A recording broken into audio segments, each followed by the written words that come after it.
real good thing because we're supposed to socialize and get to know each other better and bring our localities together. But I also want to be respectful of time. I want to go ahead and get started if it's all good. So I will call the meeting to order for our PlanRVA regular commission meeting. I know I'm a day late on this, but I still think it's relevant. My very second year of teaching was experiencing two things that were just traumatic. One was a student wasn't wearing her seatbelt and she died on the very first day of school. And if that wasn't bad enough, a couple of weeks later, when 911, 9/11, we saw the planes going into the building. And so yesterday's always been a real emotional day for me, for my colleagues. And so I just want to recognize the bravery of the men and women that made sure that those planes didn't go into our White House, didn't go into our Pentagon. I'm sad that we lost so many lives, but I'm thankful for how we all came together as a nation. And even though that was a major sacrifice, I felt really good about our country afterwards, about where we were headed. And I hope we never have to experience that again. I hope no one has to experience that again, but I do want to take a moment and have a silence and just recognize the sacrifices that many people made on that day. So if you can join me.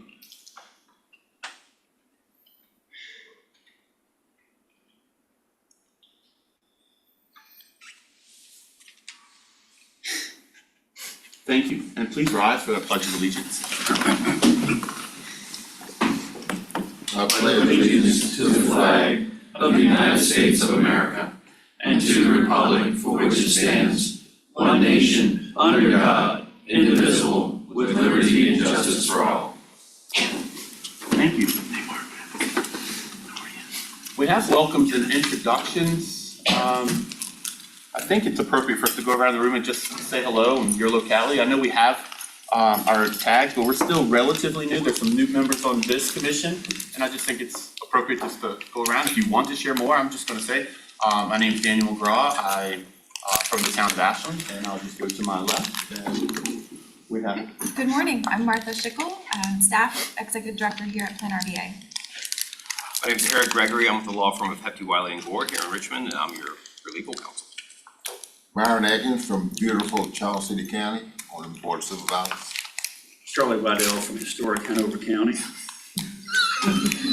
Larry Leather from Hanover as well, on the Planning Commission. I'm Graves Addison, City Council, Richmond, Virginia. I'm Tim Davey with Timmons Group. I'm the citizen appointee from Chesterfield County. Milton Hathaway from the home of Martha Custer. Good morning, William Mackey. I'm from Henrico County. I'm on the Planning Commission. Misty Whitehead, Board of Supervisors for Henrico, best shopping district in the region. I'm Faye Richard from the Ashland District, which is the center of the universe. Jody Rogish, Board of Supervisors from Tuckahoe. Chris Bass, citizen representative from Henrico County. I think our county speaks for itself. Mark Miller, Chesterfield County, the fastest growing county in Virginia. Wow. That was a good one. Kevin Carroll, Chesterfield County Board of Supervisors, Wetumpka District, otherwise known as, by the way, Pocahontas. Sean Davis, Hanover County Board of Supervisors. Jim Engel, the Chesterfield County. Janice Scott, PlanRVA. Jordan Stewart, Board of Supervisors from New Kent County. Excellent, thank you. And can we have a roll call, please? Yes, sir. Roll here. Mr. Chair. Oh, Sorry. I'm sorry. I forgot the people online. I apologize. Go ahead. Yeah. Cynthia Neville, the City of Richmond.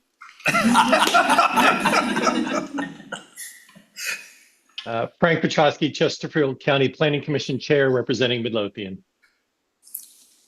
And Cameron George, representing the City of Richmond as the city citizen representative.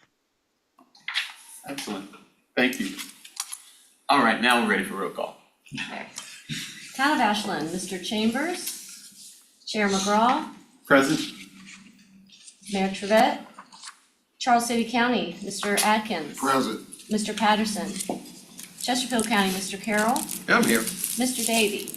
Here. Mr. Holland? Mr. Engel? Here. Dr. Miller? Here. Mr. Petrowski? Here. And Ms. Schneider. Goochland County, Mr. Cosby? Mr. Lyle? Mr. Spoonhour? Hanover County, Mr. Davis? Present. Ms. Dibble? I wasn't convinced of it. Mr. Ledbetter? Here. Ms. Pritchard? Here. Mr. Waddell? Present. Henrico County, Mr. Bass? Here. Mr. Cooper? Mr. Mackey? Here. Portland about today. Reverend Nelson? Mr. Rogish? Here. Mr. Schmidt? Ms. Whitehead? Present. New Kent County, Reverend Hathaway? Here. Ms. Pearson? Vice Chair Stewart? Here. Powhatan County, Mr. Donati? Mr. McClung? Mr. Powers? Ms. Winall? City of Richmond, Mr. Addison? Here. Mr. George? Present. Online.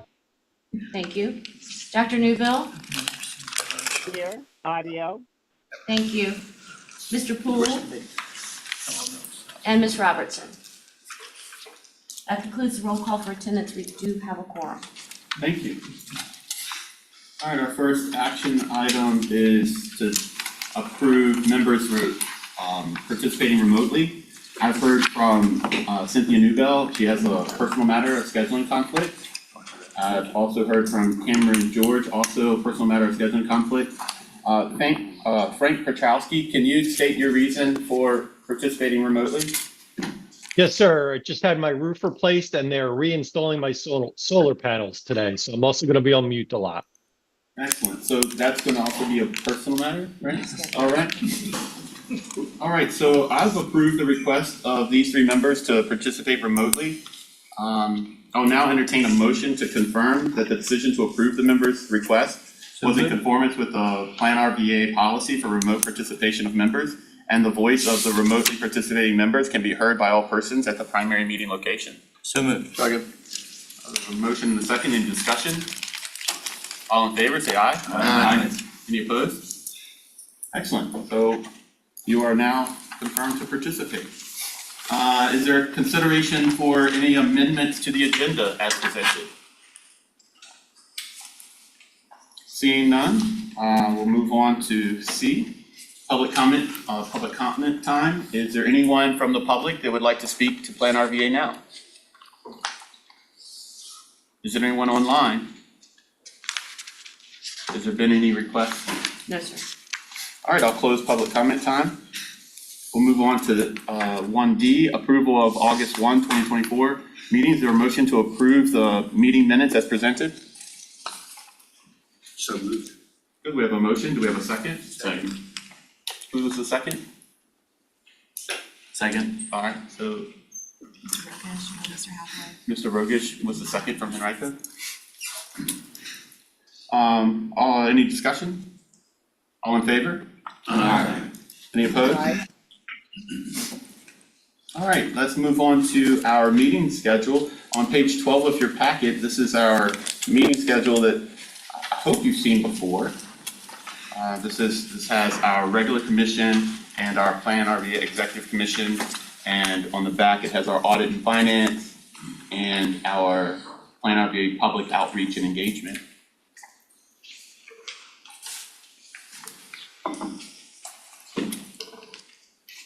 Any discussion on any of that?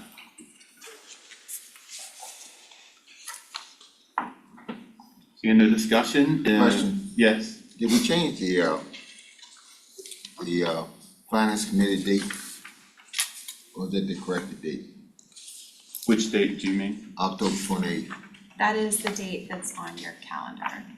It Okay. should be, Okay. right, Janice? I'm gonna double check, make sure that that's what I believe. It's the date we talked about last week. Okay, thank you. You're talking about the PlanRVA audit and finance? Yes. Yes, 28 to 9:30. Thank you. We're good? Yeah, just for everyone's awareness, the finance committee dates are subject to change. Mr. Holland, who chairs that committee, teaches at VCU, and so his class schedule changes every semester, and so we hold the next semester times to be a little bit fluid until we know what his teaching schedule is.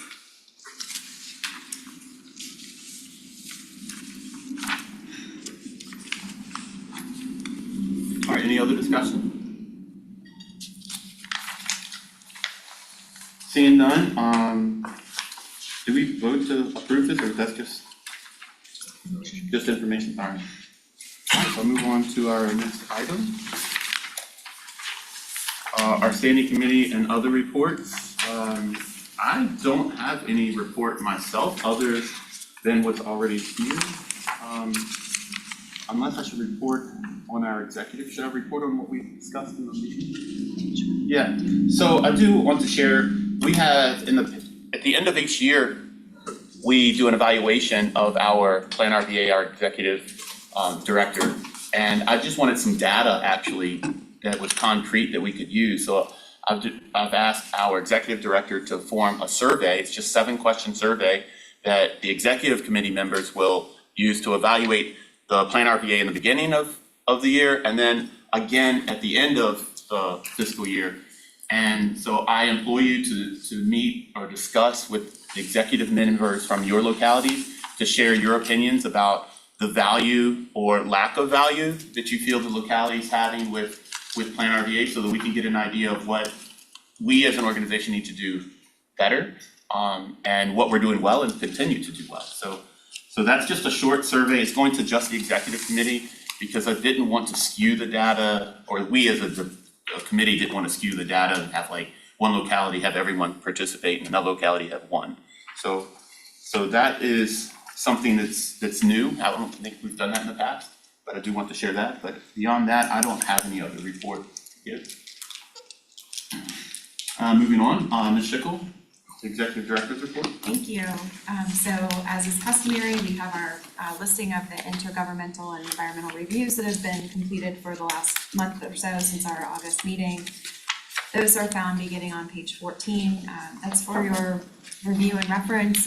Just to give you a little bit of context, that's a requirement of state code that our agency fulfills that responsibility.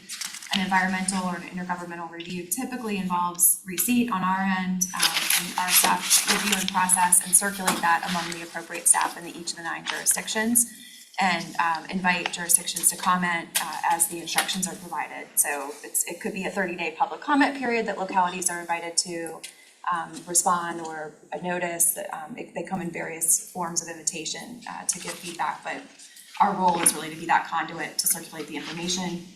And then at the end of the year, we compile the sum total of those intergovernmental and environmental reviews, and we incorporate that into our report back to the state. So that's there every month in the packet for your review so that you can see what's been going on. And it's a look back, but that information's been distributed over the past month. If there are no questions on that, I'll move on to part of my report. I do want to take the opportunity to welcome our new employee, Kristen Hott. Kristen, just wanted to point her out to everyone. I think this is day 7, right? It's 8. 8, excuse me. So sorry. At day 8, but we are really, really glad to have you here, and I was grateful to our Commissioner Pritchard for the endorsement that we made a good hire. So no pressure, Kristen. But we're grateful to have you, and Kristen will be serving as our engagement coordinator here at PlanRVA. You all probably remember Gilbert Gogel. She took the opportunity to go back to graduate school. So she's just started at VCU earlier in the last month, and so as part of that decision, she's full-time in school, and so she did resign her full-time working position. So we're glad to have Kristen here, so thank you. In addition to that, I wanted to just spend a couple minutes updating you on where we are with our regional strategic plan update. And I'll refer you to page 17 of the packet. Ellen Cook and colleagues, I think Emily also, you probably participated in this process, went through the 60 or so forms that many of you filled out at our joint annual meeting back in June, and tried to create a compilation of the feedback that we collected during that process. So for those of you that were in attendance at that June meeting, we had a great discussion led by John Thomas from Decide Smart, talking about the importance of social capital and how you as leaders of the region really have this unique opportunity to build relationships across geography and to be the casters of the vision for the Richmond region. And so one of the work plan objectives for this fiscal year is to coalesce our regional strategic plan. That is a requirement under Virginia Code that planning district commissions be responsible for preparing a regional strategic plan and report annually on the status of our work to implement that regional strategic plan. So we are in the process this year of updating that regional strategic plan, and our approach that staff is recommending is that we ask this commission to be the caster of the vision for that said plan, and we then anchor each of our topic subject matter regional plans, like the long-range transportation plan that's currently kicking off by the Richmond Regional Transportation Planning Organization, our hazard mitigation plan, our green infrastructure plan, our greenhouse gas reduction plan, all of those different topical plans that this organization is responsible for developing, that we anchor those to that regional vision set by this board. And so the thought was that at that joint annual meeting last in the summer that we could start to begin that conversation to get feedback from you. Our staff over the last several months has been reviewing each of your local comprehensive plans, county visions if you have them. I know in Chesterfield County you have a charter mandate to have the community plan. We've taken a look at any of the strategic plans that exist in the localities and tried to capture what at the local level the leadership have established as kind of the vision for your local communities, and then identified what those common themes were for the entirety of the region. That information was provided to you at the June annual meeting, and we created that opportunity for you to sit at your group tables and kind of talk about what's important to you, what you saw kind of sticking out as the most, I'll say like echoing kind of most predominantly for what's important. And this document in your packet today is the compilation of that feedback that we collected. The hope is that over the next several months, we'll be able to each meeting kind of work to have a discussion about really taking this material and bringing that into a set of vision statements that can be used for that kind of umbrella document that would serve, if you will, like an executive summary almost of each of those topic plans. And my hope is that by the time we get to the December 5th joint annual meeting with CVTA and RRTPO, we would have consensus across the three regional bodies of where we want to head in the future. As a companion to that effort, I'm really excited to share with you that at last week's Richmond Regional Transportation Planning Organization, that body, many of you sit on it, took action to approve and accept the completion of the Pathways to the Future scenario planning effort. That is a 3+ year long effort that was initiated with Chet Parsons and Sulab Ariel on our team.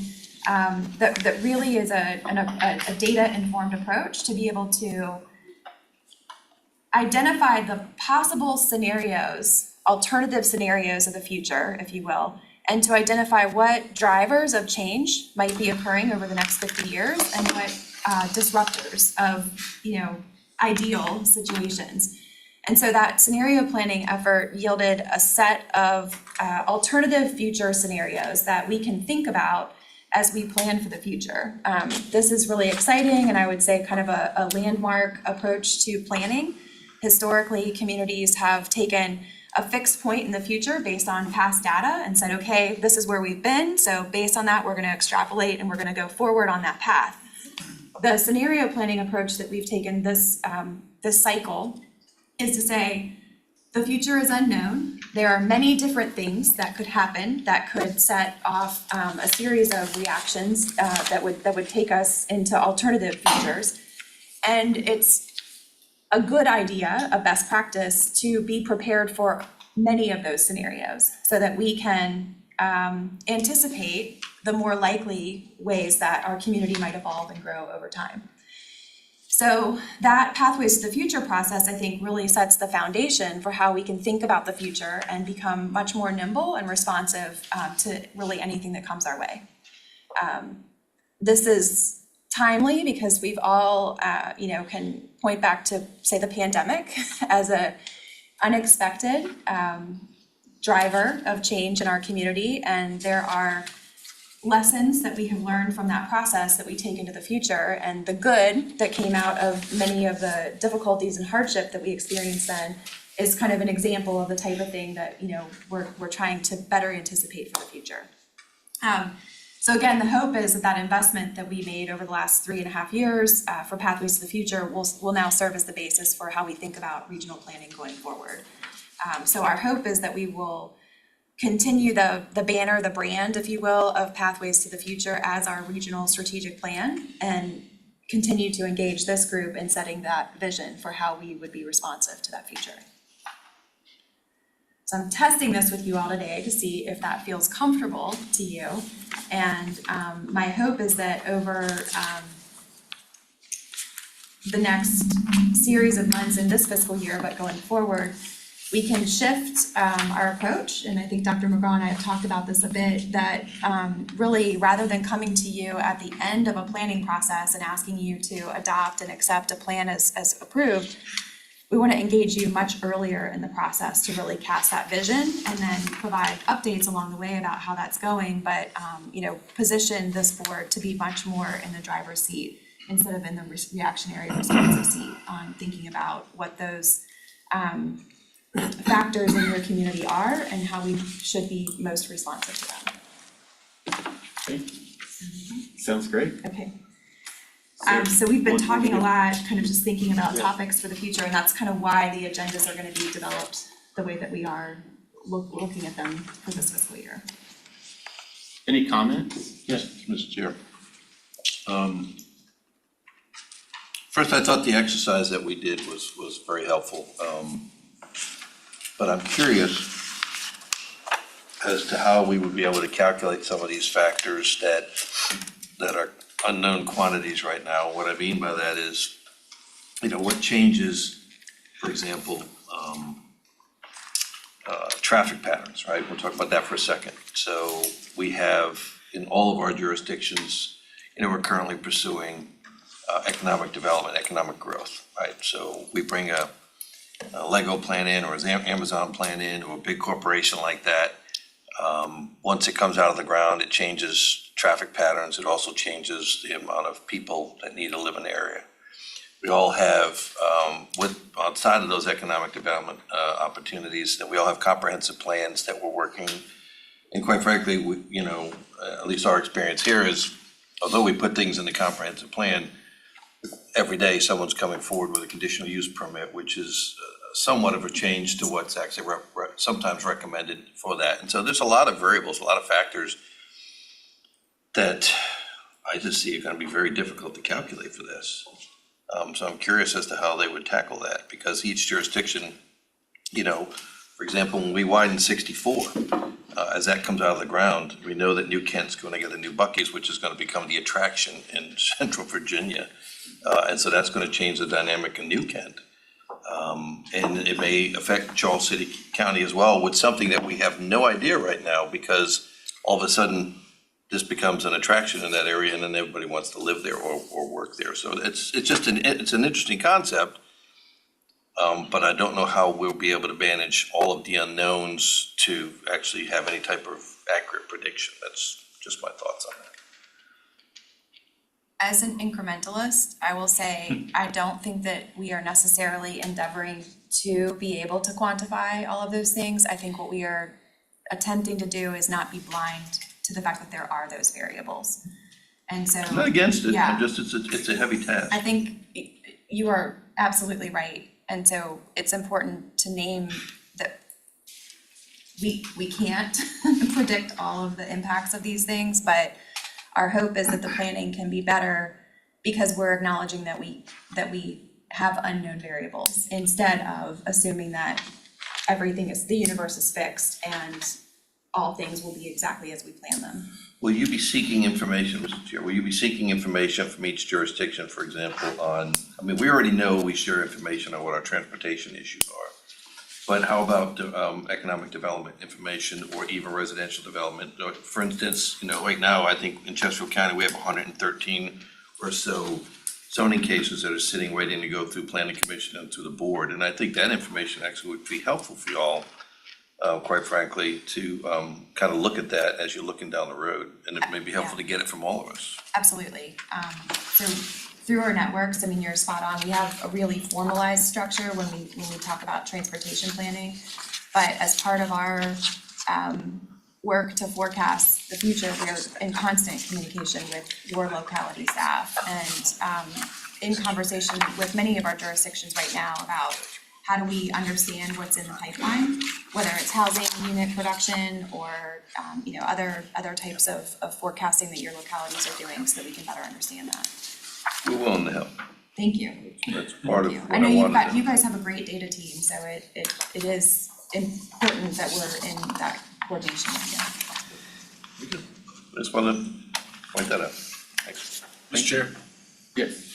I think it also, to Mr. Carroll's point, also draws attention to something the executive committee talked about, and we've talked about it full commission for a while. On one of our goals, number 3, is to serve as a regional data hub where, again, we don't have crystal balls, but we do, and none of our localities do. I can't imagine having, would you say 113 cases? 113 zoning cases sitting right now. Yeah, sitting on docket. But those. Fastest growing community. So you have that information. These are the things that we have within the data hub. So there'll be a difference between Chesterfield, Charles City, or whatever. But if you look at part of our strategic planning and the goals that we've set, number 3, we talked about earlier in the executive committee, is to be that data hub. Some of that information will come in and some of it will kind of process and take the data, turn it into information, and then have it available to the locality. This isn't going to be a one-stop shop, but the more folks participate in that, I think the better that will be. And to finalize my point, the number of folks that sit around this table that also sit on other regional bodies, CVTA, myself and Mr. Rogas sit on GRP, all of those things kind of come together and this can become the depository. So thank you. Thank you. Yes. So one of the things, I have family in Charlotte, and the Valentine, about a decade ago, is magically built this road and sidewalks and traffic lights that had nothing around it. And over the last decade, you've seen 3 hotels, a new office building, new housing apartments come in as they built that new aspect. And the reason why they built it was because it was between 2 existing main thoroughfare corridors. So they had empty land that they were planning for future growth into. And I think as I see the city of Richmond with our Richmond 300 master plan, the best master plan in the country in 2021, I gotta brag about something. And we look at our current zoning rewrite, focusing on updating our zoning, mostly gonna be focusing on where we put density along our main corridors. We're gonna now start creating the vision for where the urban core will hopefully be built up so that you actually wanna see more connectivity across the entire region. And I think we're seeing that with the Pulse North-South, some of the expansion and investment being made along some corridors with Henrico buying land for a Pulse stop. I mean, these are exciting future ventures of where we're looking in the future. But when I look at what other cities have done, they plan like 10 years out. This is where we see value, this is where we see growth, this is where we're seeing the opportunities. We're gonna invest in this now or plan for that investment. And I think that's kind of where I wanna see us now get to, is we're now seeing this interconnectivity. What does this look like for our planning, not just for projects as we individually kind of present to, but how they all interconnect? Because GRTC at the table, while they aren't present at these meetings, like what is their plans? What do we want them to be doing? What is their timeline horizon for the next steps for expansion of routes, frequencies, et cetera? And so as we start really connecting this, I need to make sure we think about sidewalks that also go away from where we're putting this investment, because a lot of times that is dependent on that individual jurisdiction. And I know we struggle as a city with keeping up with that. My best example would be the Pulse opened in 2018, July. In 2023, we put sidewalks and new streetscape and designs and park benches and trees because that's what we could afford to put in there. And that's not fair to the investment we are making around transit that is growing at an incredible rate and is changing how we see our region for connectivity. How do we make sure we do this together is the question I think we need to look forward and ask. I don't know what the answer is. I just know what I've seen other cities do and other localities around the country. And I think we need to start thinking about individually, where are we planning for growth? How are we gonna get that growth to happen? How do we make sure that it does connect to transit and that we make sure that it's not gonna be, in isolation or the shotgun blast we've seen? Because I know as a city we do that. I'll admit, we are not great practicers at what I'm preaching right now.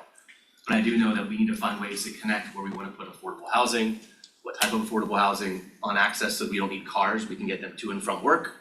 And so I just wanted to kind of ask that back, is that as the representative present, I know you're here, Dr. Newville, but as a person in the room kind of hearing this conversation, I've always had concerns around how do we really intentionally plan where we grow, especially at our borders and our connectivity in between.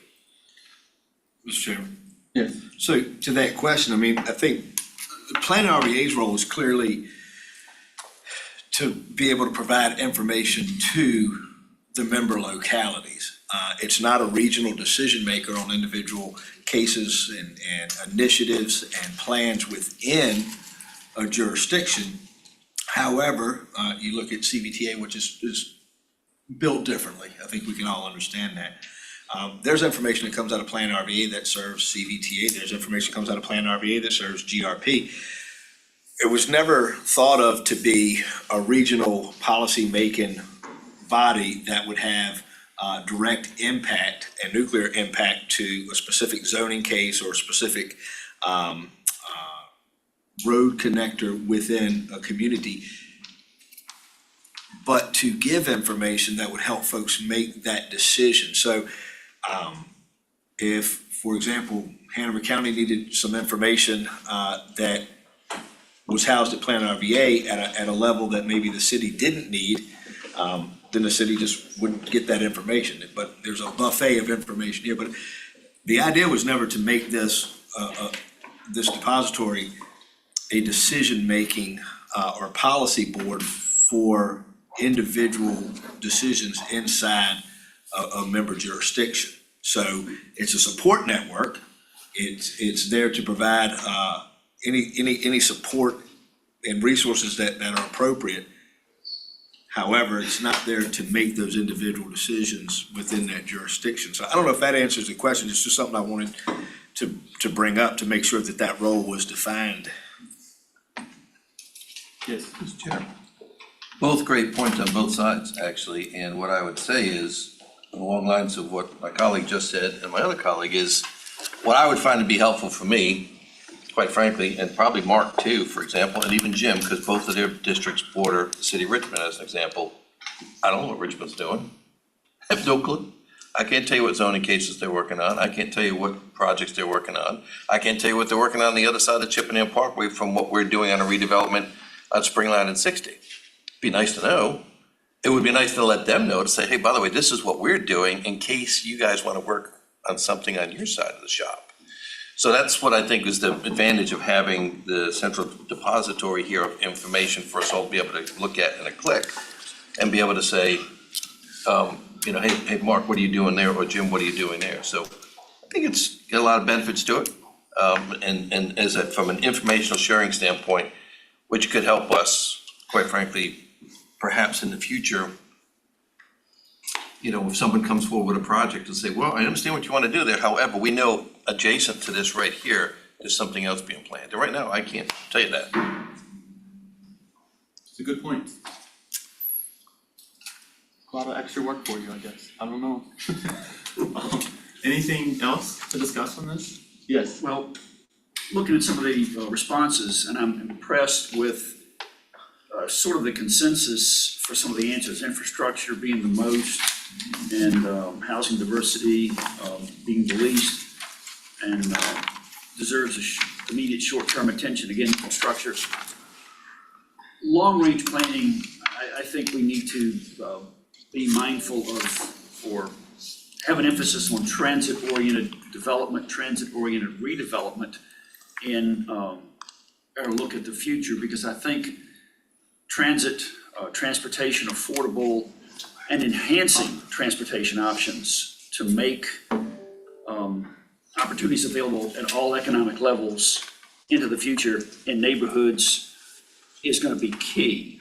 I think America is behind long range or long distance travel behind the European nations. And if we can emphasize that with the local networking, we can accomplish miracles.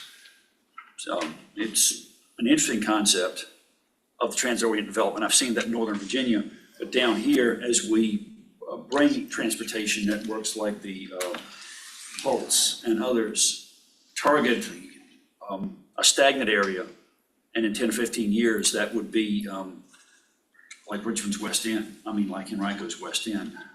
So that's something we should consider. Thank you. Thanks.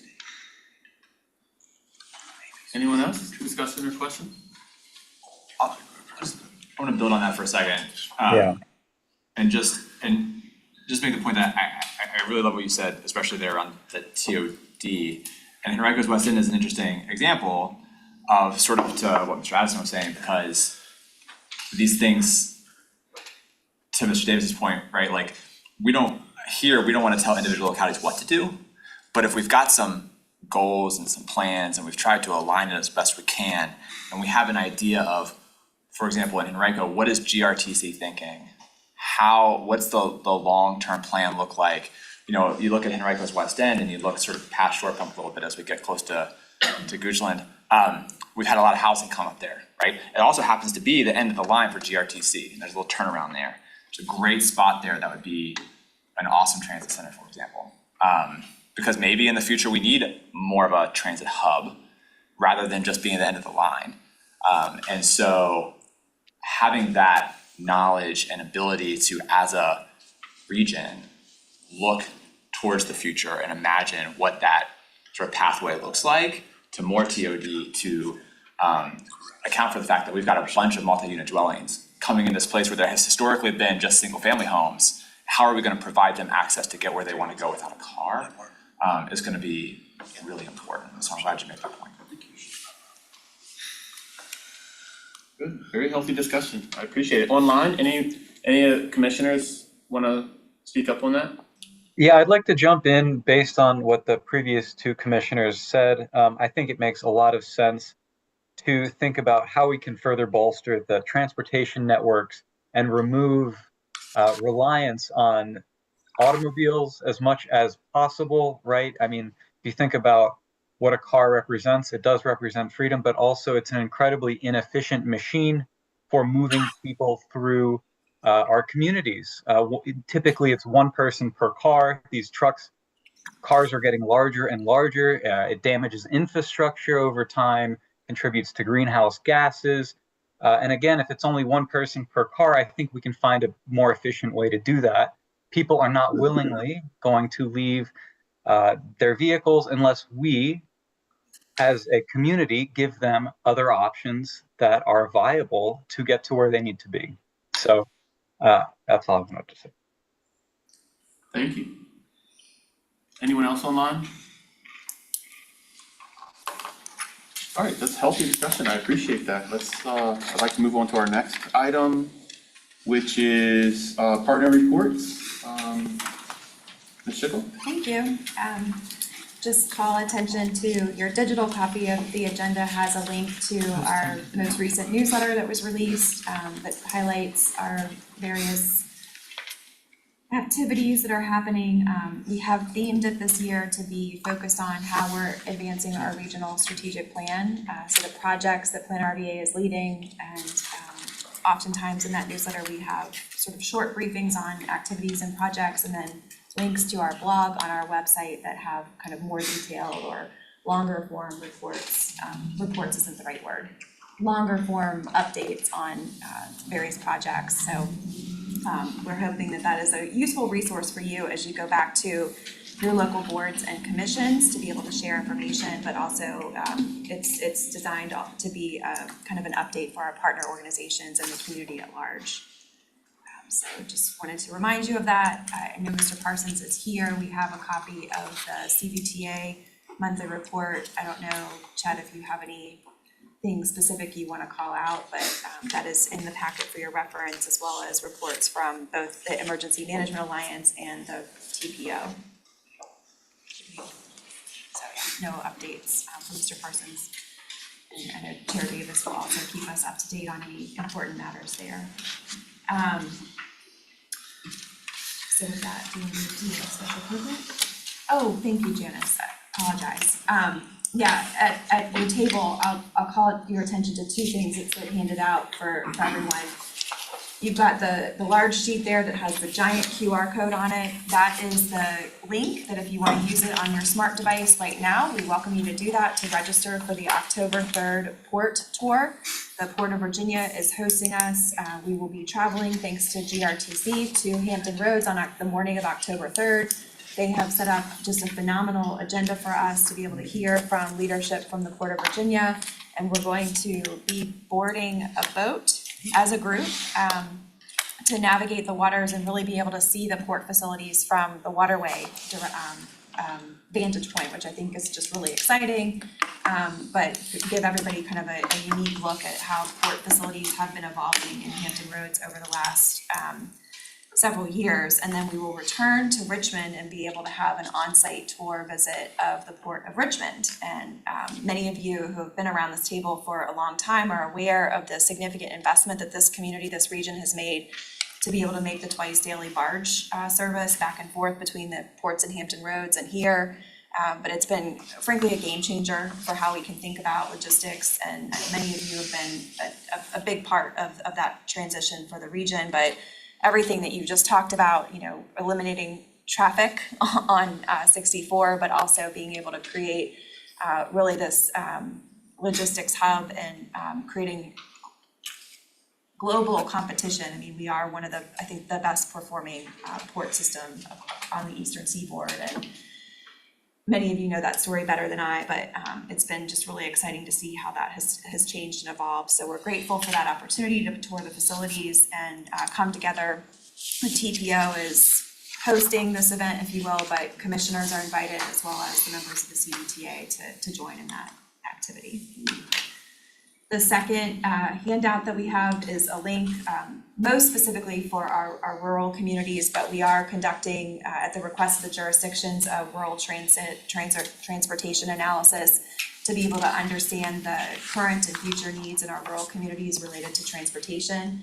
And so that is the public engagement portion of that is underway right now, and I know that many of you have been an active part of promoting participation in that. This link is to a digital survey. Our public outreach committee talked about this particular project at length at the last meeting, where we were able to kind of talk through different ways that we might be able to touch community members. Our staff has committed to being in person, present in community in each of the 5 small rural jurisdictions at activities where community members are already gathering. And so we'll be doing that over the next month and a half. And then we're also trying to create, alternative ways that don't just rely on digital input to be able to engage in that process. So if you're interested in helping us get the word out on that, please feel free to see me or Holly or Kristen so that we can talk with you about the most effective way to reach members of the community. Thank you for the reminder, appreciate that. I'll move to introducing our program. Yes. So I had a couple of thoughts about how I wanted to introduce this, but based on the comments and the discussion today, I think I'm gonna retool that. Okay. Dr. McGraw's introduction, welcome this morning, really kind of reminded me that one of the things that I think I hear from many of you most often is that the relationships that you've been able to build around this table have just been really important. And so we've talked a little bit about this year, this idea of making space and time in our meeting agendas to create that opportunity for networking. So you commented this morning that you hated to stifle that energy and discussion, but we needed to call the meeting to order. And so I think kind of bringing that comment this morning full circle, and then reminding us about yesterday's anniversary and the just profound experience that we shared as a nation and what it meant to come together, I think just tees up so beautifully the program that we had this morning. And then hearing the discussion that you all talked about really focusing on the borders and the boundaries of your respective jurisdictions and what communication and coordination looks like at the boundaries. Again, I think it just really is amazing how timing is so perfect. So I'm just really pleased to introduce you to James Morgan and Fraser Armstrong, who are here today to talk about an exciting program that is launched in the Richmond region. And they're going to share with you about the distinction that really, really means. But we wanted to be able to bring this to you as leaders in the region who are practicing this idea of communication and coordination on a daily basis, so that you could know about it and hopefully help amplify in your communities this program and really take the examples that you're already setting about what it means to be in relationship with people kind of to the next level. So James and Fraser, I hope that was a decent enough introduction for you. But I know Sid has set you up to start the slides, and we've got the keyboard there for you to advance the slides, and just welcome. Thanks for being here today. Thank you all for having us. Excuse me, I'm just gonna sort of tee this up a bit, and then I'm gonna turn it over to my colleague, Jim Morgan. We are delighted to be here to talk about talking to each other. Particularly talking to each other when sometimes we come to the table with different points of view. And it's really important, this work that we do with a program called One Small Step, to remember that no matter which point of view you come to the table with, 9 times out of 10, you're going to find things that you have in common that mean something to both individuals. And Jim's gonna show you through this presentation about the value of understanding what we share and what brings us together, not what divides us. This body is all about coming together to lead and move this region forward. And this work is all about helping individuals across this region understand that we truly are better together, and that it's okay to come with different perspectives, different cultural backgrounds, different social, economic, political, all of those things, respecting those differences and finding threads that pull us together to move us forward. I'm the community curator for One Small Step in this community. Jim is the field coordinator. Our job is to find organizations and individuals to sort of spread this message, to participate in this program. You'll learn about how that can be done. You'll learn about the beautiful simplicity of this program. And I'm also pleased to announce that we have in October, Mayor Stoney and Kevin Carroll are going to have a conversation. Yep. And we are tickled about that. They're leading the way. They've both been proponents of this program, so we're glad to have that coming up. So with that, I'm gonna turn it over to Jim and I'll jump in and we'll have some time for questions. But thank you. Thank you. Good morning. Morning. Quick question. How many of you have heard One Small Step or seen it in your feeds? Good. Yay, we're doing our job. That's wonderful. How many of you are familiar with StoryCorps? Good. All right. Wow. Those of you who know StoryCorps, well, that's where we're going to start today, is just talking about who we are and what we're doing. Looking to advance the slide. Let's see. Okay. There we go. So One Small Step is an initiative that was powered by StoryCorps. And if you're not familiar with StoryCorps started in 2003 with our founder, Dave Isay, setting up a recording booth in Grand Central Station and said, invite someone you love to come and share their story. Since then, we have in the Library of Congress 700,000 stories, the largest collection of human voices ever gathered. And if you're familiar with us, we actually have a podcast with our stories, which was purchased by NPR. It gets purchased by NPR and appears on morning editions on Friday mornings. Some of our stories there will touch your hearts in 7 minutes or less. But out of that, we've taken this initiative to open up to a lot of other initiatives, collecting the story of military, collecting the story of 9/11, collecting the stories of other groups that just need to elevate their voices. And our newest initiative is One Small Step. We've taken this model of conversation, the power of telling our stories, and bring two strangers together who we know that have some slightly differing views into a conversation that has a facilitator to moderate, and it's 50 minutes. You can have these conversations virtual or in person. And the whole idea is we're not here to debate. We're here to connect the humanity in us all. We're here to find where we can find connection, even with those people that we might disagree with. So how does it work? Is you simply go online, You fill out this little survey, it takes about 5 to 7 minutes. You fill out a couple little metrics. You do write a 500-character bio telling us anything about yourself, demographics that we might want to know. Then we have this incredible team of schedulers. We call them schedulers, and I call them matchmakers, that find you a conversational partner. You can choose to have this conversation in person at an in-person recording event, which you can kind of see one picture that we had back at Virginia Tech Richmond Center, or you can do it in our virtual studio. And we have this wonderful opportunity. You can basically just sit down and know that from the beginning, our schedulers, when they call to schedule your conversation, they give you materials to help you enter the conversation. What are our ground rules? They help you along the process of if you feel stuck or if you feel unsafe or you don't feel like you want to answer, we support you every step of the way. And then when you get into the room with the facilitator, they carry that forward with you. They make sure that your conversation is about connections, not divisions. You might find your differences, but the idea is to hear the story behind the differences rather than just talk about what we talk, quantitative or qualitative measures. It's about what's the story that brought you to being who you are. And this is all founded in science. StoryCorps looks back over science and the perception gap. 9 out of 10 people believe we're more divided than we actually are. And when you look at the studies, it's actually that we are less ideologically polarized than we think. It actually comes from an emotional place. And so when you have this perception gap, we actually see people, despite differences in race, culture, faith, and other demographics, we actually see them 2 times farther away than they actually are. And a lot of times that's based on bias or stereotypes that we show up with in the room. And then when we get those emotions behind that, that's where we're having our differences, not in ideology, but emotions. And that misperception happens to be for people who actually are more politically engaged. They're more tied into their emotions than the ideology at this time. And so when we look back over why we believe one small step works is because of contact theory. And this has been studied since the 1950s.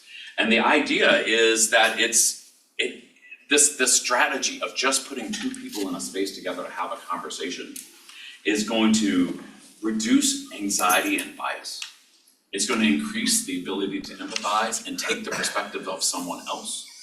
It changes how we categorize other people because we take down those stereotypes. I can't tell you the number of times in a StoryCorps conversation when somebody's read a 500-character bio, formed an entire opinion, and they watch the person walk in the room and you can see it right on their face. They're like, you are not who I thought you were going to be. It is an amazing moment. And then it just fosters bond, because a lot of times by the end of the conversation, we have found the common goals. You and I might be approaching something from very different viewpoints, but in the end, the value of relief we're defending or looking at is actually something we have in common. Basically, I really like this phrase the most. It's hard to hate up close. And that's what one small step really starts to say, wait, let's cool the temperature down. So just to give you a little sample of a one small step conversation, we have these little audio cards here, and I'm just gonna ask you to turn to the screen for a second. And hopefully it will play. Oh, it did not play. Does somebody have a mouse and you can click on that? Hopefully that video will play. It's embedded in there. But if not, we will keep moving.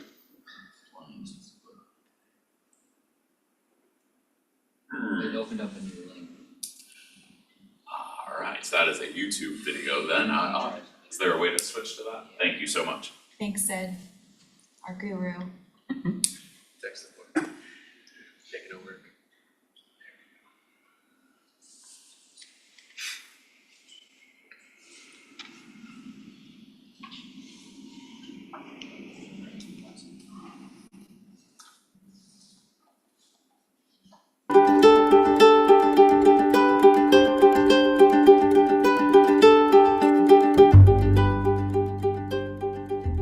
Drew, I'm Charlie, and I'm really looking forward to today's conversation. Looking forward to doing this with you. So, Charlie, you were VMI and served in the Army, correct? Sure did. I was 2 years active duty in the Army. How do you think the military has shaped your way of thinking about the world? Well, I've been interested in it since I was a little child. I grew up in the South, very interested in the Civil War, and had a picture of Robert E. Lee on my wall. And my ancestors served on the southern side. But my views changed on that completely. I thank the good Lord that the South lost the Civil War. And it upset some people that I felt that way. So describe your personal political values. I'm a raging moderate. I'm a Democrat. I definitely have been formed by conservative minds, but I mean that in the classic sense, not in the contemporary talk show sense. I remember growing up, both parties were not this extreme, and you gotten to the point that Democrats will not socialize with Republicans and vice versa. In using terms the enemy on both sides, which I think is very destructive to this country. I agree with everything you're talking about. You know, it's funny because as we have this conversation, I'm like, we should just get together, have a cup of coffee. Yeah, I'd like to get together with you. There's such a deep divide in our country. So even if we just add one small thread to the weaving together of our social fabric, then good job us.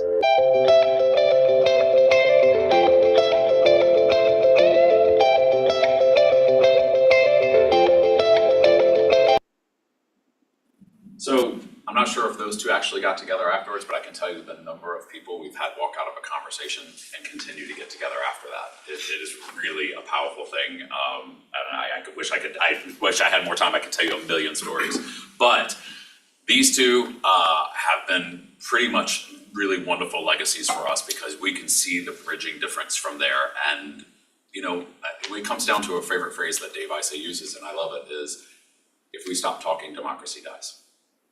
We just have to keep talking, no matter how hard it might be. So I've told you a little bit about the program, how it does. I'm gonna have Fraser come up and talk to you about like why we're here with you today, and then I'll be back. I think it's pretty obvious why we're here today. You guys clearly have influences in your various jurisdictions. This region has come a long way. This body comes together again, as I mentioned, to bridge differences, to bridge borders, to bridge issues. There's a lot of talk these days, sort of out there in the sector around what we're now calling bridging organizations. I heard it yesterday in a meeting, in a Leadership Metro Richmond meeting of leaders from across the region. And folks are talking about this. They're looking for ways to have conversations with folks from different sectors, different political views, different, cultural and social views. So the encouraging thing is that the intention is there.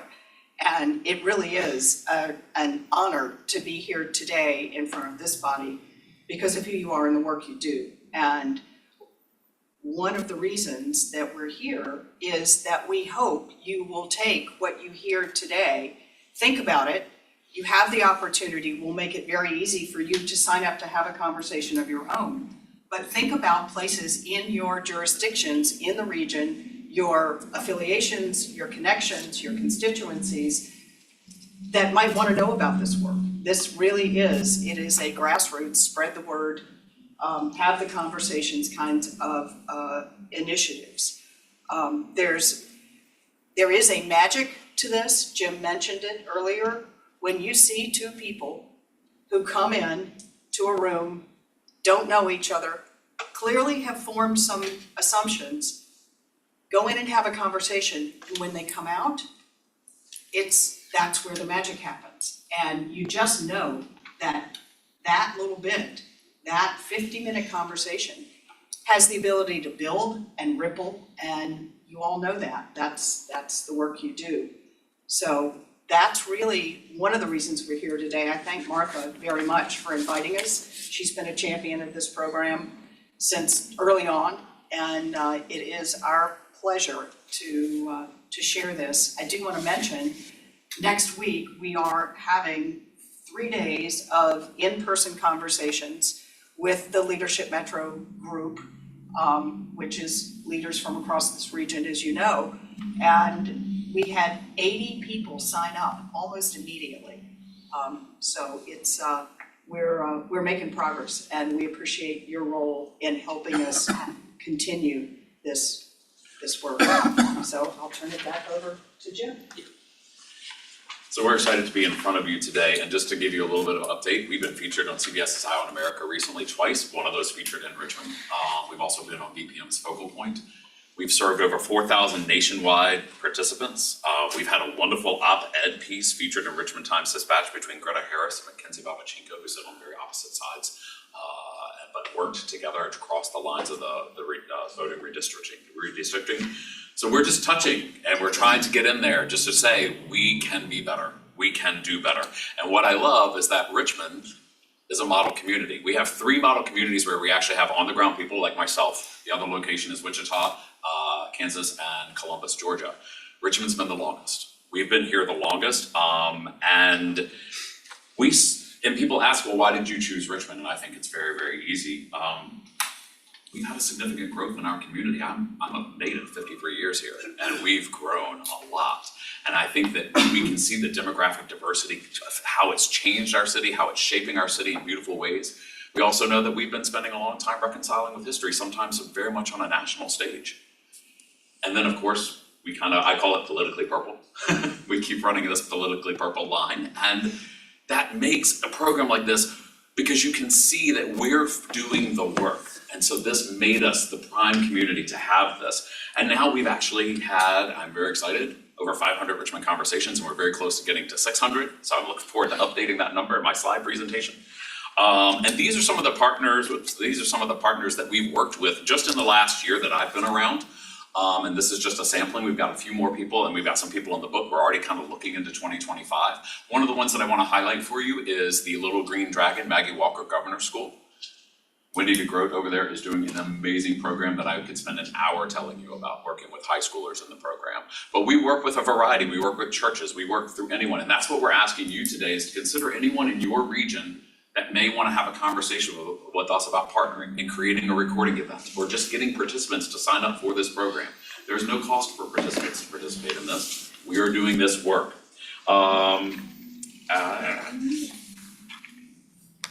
What's more exciting is we've had very successful recording events. We've had 500 conversations, and now we're launching into what we call second step events. We're gathering the participants back together.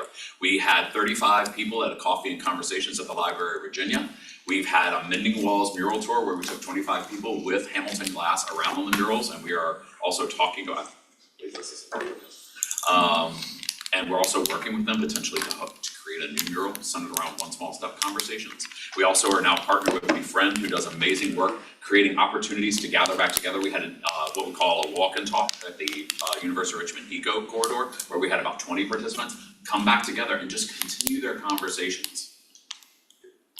So as we come towards the end, the one thing I want to challenge you is, since we can't do a mini conversation, one small step in here, is I'm going to ask you to focus on a question. And I would like for you to just take a couple of just quick jotted notes down. I'm going to give you about 3 minutes, because this is the type of question that we would provide you in our conversations. We find that our conversations actually flow naturally. The conversations start to happen, you ask questions, you learn more, you ask things about the bio, but sometimes we provide structured conversation questions. And this is one. What is a core value or belief you think most people would agree on despite their differences, and why? And we're asking for you today to just take 2 to 3 minutes to jot down a couple of notes. And at the end of the meeting, before you guys head out, we would challenge you to walk to someone in this room that you do not know well and share your answer just briefly. But what I'd like to do is read that question again and then give you just a couple of moments to jot a couple of notes. What is a core value or belief you think most people would agree on despite their differences, but more importantly, why? So I'll give you a little time.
Freedom, democracy, respect for one another, respect the differences.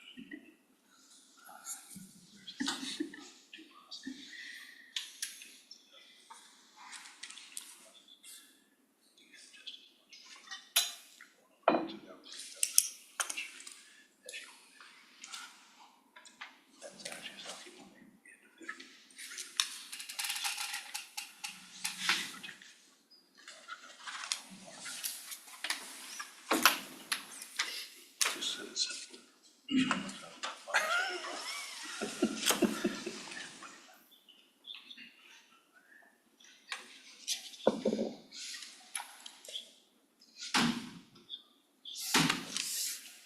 true. Been there, done that. Right. They could be scared. About 30 more seconds. Scared. Sure. If you hire the right guy. Right.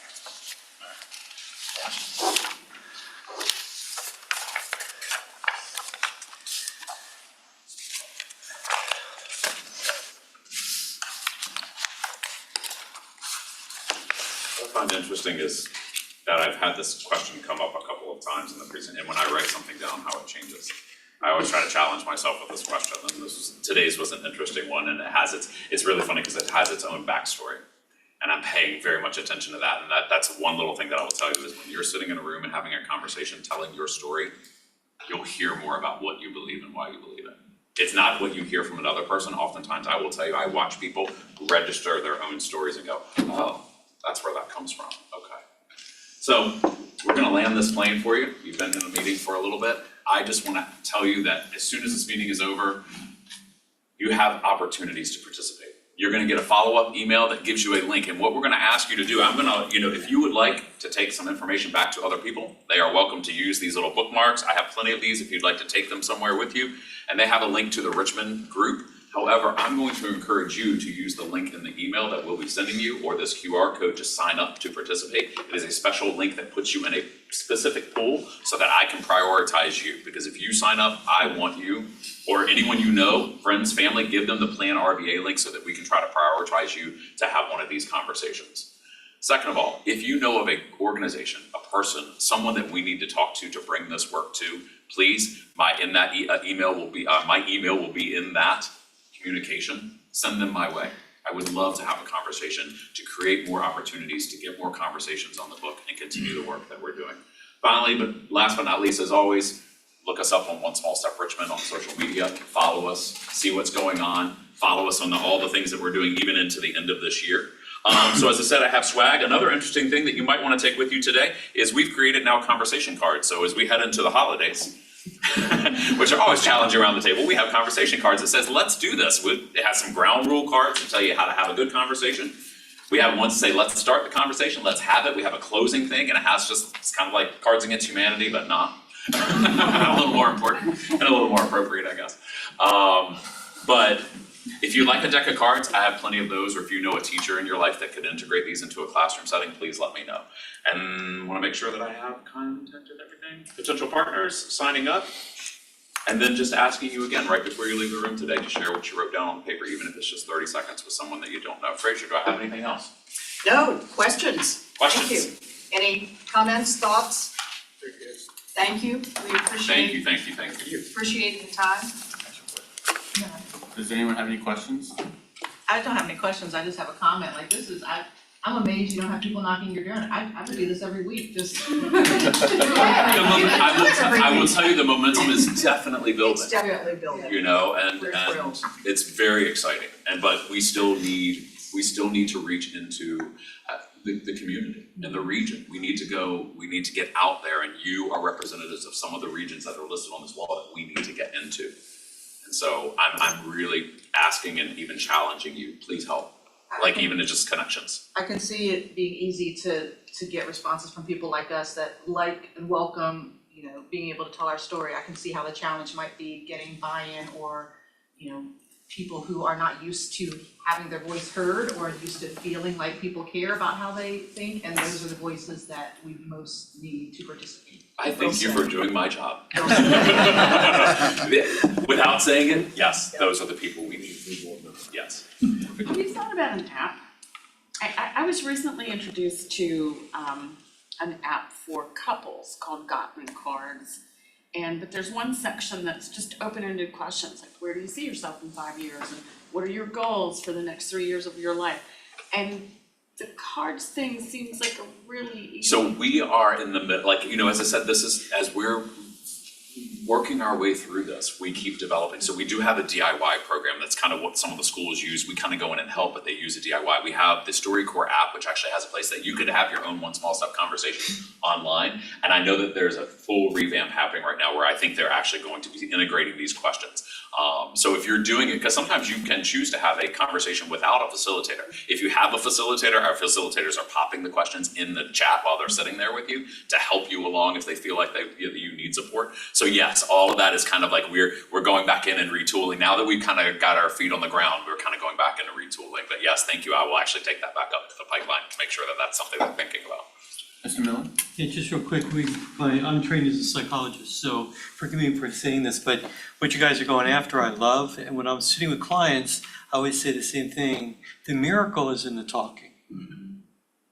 I sit in on these. I just got trained to be a facilitator in the last recording sessions, and it's a if I talk about it, I get emotional. I'm an emotional guy. It's powerful. It's so powerful to watch people tell their stories. Because it's really isn't, it's so rarely about a political, like we're gonna talk about a specific topic. You just learn more about people and you soften and you just breathe. Like this thing that whatever you wrote down, I hope that you thought, if you didn't write something that, I hope you thought about something. Because that tells you we're fighting for the same things, we just might have different ideologies heading into it. I think the other sort of miracle and magic is the listening. Exactly. Because one person is talking and one person is listening, intentionally Right. listening. So I think it really, it is 50 minutes in time. Right. And I'm, like Jim, have sat in on a couple. One was very difficult. One partner walked in with the intention of having a disruptive, difficult conversation. And by the end of that conversation was completely diffused. And it is a magic that happens when, as you say, it's hard to be difficult and hate up close. So when you're able to break away from the lock and reload, Right, exactly. when you break away from that mindset, I mean, I will also say that's the reason we have 2 ears and 1 mouth. Yes, yes. So we can listen 2 times more than when we're speaking. And I think it happens with one small step because we really are purposeful and intentional in what we do. I was an educator for 18 years and worked with high schoolers to have conversations and deal with their feelings and things. And we talk about creating a safe space that invites brave. You know, go from safe space to brave space. And so that's what we try to do is with the facilitators and creating this ground rules game is step into this. We can do this. This is hard, but we can do it. Mr. Addison? This is great. I'm really big proponent of what you're doing because I teach at UVA, and I would always start the first class with this type of exercise so that they're meeting each other for the first time and they kind of have some good conversations, something that we'll either have on the slides they can pick, and then the second week we'll follow up on another deeper conversation. It's meant to be just like a 10-minute piece, and then the third week I'll make them do an experience for an assignment together, where they have to go out and be. The last 2 I've done is grocery shopping as a family of 3 on SNAP benefits. But what I find is that because they've had those 2 deep conversations, even 10, 15 minutes, their ability to now connect and have an experience that's new, what they take away from it's deeper. If I just started the first class with the assignment, they wouldn't have no context of which to build on to do something creative or understand something differently. And so what I'd like to see, if this could go further, would be, especially if people in this room, having conversations with people and to the point where you can then go do something you've never done before. Because what you're gonna see from your personal experience differently or the same, and maybe what needs to be fixed, is gonna stand out so much bigger because you have a context to share. If you don't have that context, you can't get to a point of being creative or thinking of policy or priorities differently because you don't have that trust or the ability to have a relationship. So one of the things I found is as you build to that context, what can maybe we do as a body of differences of jurisdictions, age, background, education, work, and have that same level of depth, and then come back and then do something. Not just meet, go do something. Ride the bus, start in public housing, and then try to get to a place that you know people go to work. And see what that experience is like and see why that might be a challenge, because you might see that if I'm trying to go from South Side on the 1C, try to go downtown to get to a job, I'm standing in the dirt. I can't go to work dressed nicely if I'm standing in the dirt waiting for the bus. And if you take the pulse on my district, sheltered, all the things you need to know when the bus is coming doesn't exist there. So those experiences are what elevates the ability of knowing what we need to invest in, and I think sometimes getting to those cross opportunities is what we need to do. And that's with one small step, like we have this thing where we are at that first step. That's why we call it one small step. And I introduced the idea of second step events where we bring just the general population and they do a walk and talk together. And we're working with Befriend and we've got some more interesting and engaging opportunities like that. But with whatever partnership, whatever organization we're with that's what we do is help you design the thing because you're a unique entity and that concept right there I want to take and run with is like, but that would be great for you guys as leaders to come together. So one small step is this kind of, as I say, is you're this incredible piece of fabric in our community. One small step is the thing that brings the quilt together. We're gonna bring you with other organizations and we wanna be that string that says, bring it together so that you can communicate and find ways. So I love that concept. So like, if you have an idea of how to make that happen, we'll get you the first step in the conversations. We'll do a wrap-up event, and then you can say, "Cool, now everybody, we're going to go get on a bus, and we'll be there with you. If you need us there, we will be there," and stuff like that. The idea is to create change the social norm, change the temperature. Thank you.